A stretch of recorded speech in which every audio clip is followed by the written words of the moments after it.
रिझही न नारी नारी के रूपा, ये कहावत तुलसीदास ने कही है। यानी कि एक औरत दूसरी औरत का बखान या उसकी तारीफ कभी नहीं कर सकती। अब ये कहावत राजनीतिक दलों की महिला नेताओं पर भी सटीक बैठती है। किसी भी पार्टी के प्रवक्ता या नेता टीवी चैनलों पर आते हैं, ऐसे ऐसे शब्दों का इस्तेमाल करते हैं जिसको सुनने के बाद आपका भी खून खौल उठे। देश में राजनीति तो भरपूर हो रही है, लेकिन शब्दों की फुहरता की कोई सीमा नहीं है। नमस्कार, मैं हूं रचना सिंह। स्वागत है आपका रचना की रिपोर्ट में। हाल ही में कांग्रेस नेता सुप्रिया श्रीनेत ने बीजेपी सांसद प्रत्याशी कंगना रनौत पर एक अभद्र टिप्पणी की, जिसको लेकर देखते ही देखते हंगामा मच गया। दरअसल कांग्रेस प्रवक्ता सुप्रिया श्रीनेत के सोशल मीडिया अकाउंट पर एक तस्वीर पोस्ट हुई। इस तस्वीर के आधे हिस्से में कंगना रनौत की फोटो थी और बाकी के आधे हिस्से में सब्जी मंडी की फोटो। कैप्शन कुछ ऐसा था जिसका इस्तेमाल महिलाओं के साथ करने को अच्छा नहीं माना जाता। फिर बीजेपी प्रवक्ता शहजाद पूनेवाला की प्रतिक्रिया आई, जिन्होंने सुप्रिया श्रीनेत के साथ साथ पूरी की पूरी कांग्रेस पार्टी पर नारी अस्मिता से खिलवाड़ करने का आरोप लगा दिया। उसके बाद सुप्रिया श्रीनेत की सफाई आई। उन्होंने कह दिया कि अकाउंट तो उन्हीं का है, मगर पोस्ट किसी और ने किया है, किसने ये पता नहीं। लेकिन बीजेपी के चंद नेताओं और पत्रकारों ने सुप्रिया श्रीनेत के खिलाफ कांग्रेस का चरित्र उछालने में कोई कसर नहीं छोड़ी। सोशल मीडिया पर भी काफी ट्रोलिंग का शिकार होना पड़ा, यहां तक कि एक्शन लेने की भी बात कह दी गई। लेकिन इसी बीच कुछ ऐसे वीडियो भी सामने आए जिसमें कंगना ने सारी मर्यादा ही तोड़ डाली। एक वीडियो में तो वो कांग्रेस नेता उर्मिला मातोंडकर को पॉर्न स्टार बता रही हैं, जिसे झारखंड कांग्रेस ने ट्वीट किया और लिखा है कि यहां कंगना रनौत लाइव टीवी पर उर्मिला मातोंडकर जी को सॉफ्ट पॉर्न स्टार कह रही हैं। क्या रूबिका और पल्लवी जैसे किसी तथाकथित पत्रकार ने कंगना से सवाल किया? नहीं। क्या दक्षिणपंथी समर्थकों ने कंगना के घिनौने बयान की निंदा की? नहीं।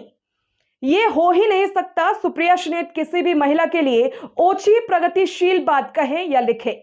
मेरा दावा है कि सुप्रिया जी की छवि धूमिल करने की ये एक चाल है।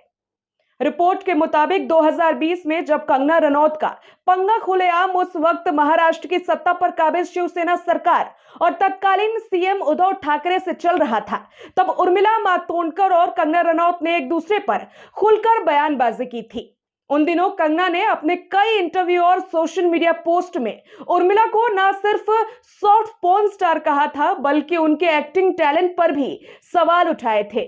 इतना ही नहीं, कंगना ने उर्मिला के घर और ऑफिस की कीमत पर भी तंज कसा था। जवाब में उर्मिला ने भी कंगना को रुदाली तक कह दिया था। लेकिन वो उन दिनों की बात थी। हालांकि अब जो मामला लाइमलाइट में है, उसने कई सवाल खड़े कर दिए हैं कि क्या कंगना किसी को भी कुछ बोल सकती हैं? क्या कंगना के लिए कोई कानून नहीं है?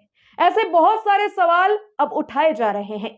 एक यूजर ने तो मीडिया पर ही सवाल उठाते हुए लिखा है, बार डांसर पर मीडिया चुप, दीदी ओ दीदी पर मीडिया चुप, शूर्पनखा पर मीडिया चुप, जर्सी गाय पर मीडिया चुप। अब सुप्रिया श्रीनेत जी का अकाउंट हैक हो गया है। किसी और ने बीजेपी सदस्यता कंगना रनौत जी के खिलाफ अपमानजनक पोस्ट किया।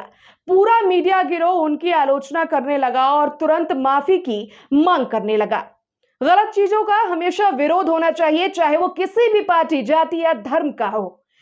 एक और जहां सुप्रिया श्रीनेत के बयान पर हंगामा मचा हुआ है, तो वहीं नेहा के बयानों पर बड़े बड़े दिग्गज नेताओं की बोलती बंद हो गई है। क्या ये देश का अपमान नहीं है? क्या नेहा इस देश की बेटी नहीं? क्या बता दें कि नेहा की तुलना पॉर्न स्टार मिया खलीफा से की गई है, जिसको लेकर नेहा ने सवाल भी दागे हैं। नेहा ने ट्वीट करते हुए लिखा है कि देश भर का मीडिया कंगना रनौत के सम्मान की लड़ाई इसलिए लड़ रहा है क्योंकि वो भाजपा की प्रत्याशी हैं। बाकी देश की बेटी तो वो ही है। लेकिन यही मीडिया और पत्रकार तब मुंह में दही जमा लेते हैं जब भाजपा के लोग मुझे लगातार अपमानित करते हैं और मेरे खिलाफ सोशल मीडिया पर फुहर ट्रेंड चलाते हैं। मोदी जी के साथ सेल्फी लेने और मधुर संबंध बनाए रखने की ये कीमत उन्हें चुकानी ही पड़ेगी। मेरी गलती सिर्फ इतनी है कि मैं सरकार से बिना डरे सवाल पूछती हूं और सरकार को ना डरने वाले लोग पसंद है और मैं अपने निडर होने की कीमत चुका रही हूं।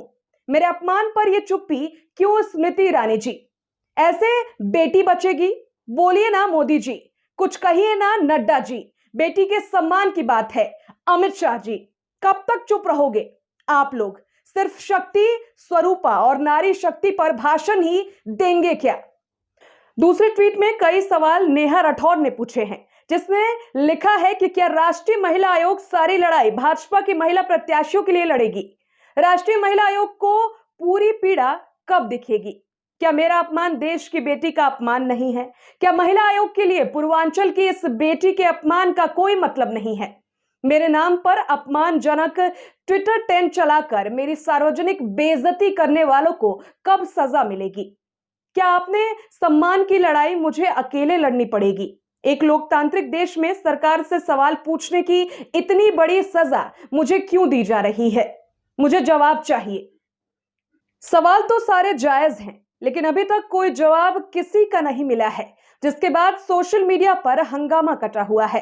स्मृति ईरानी पर भी सब सवाल दाग रहे हैं। यहां तक कि यह भी कहा जा रहा है कि बीजेपी के लिए एक अलग कानून बना है, जिसके चलते कुछ भी कार्रवाई नहीं होती है।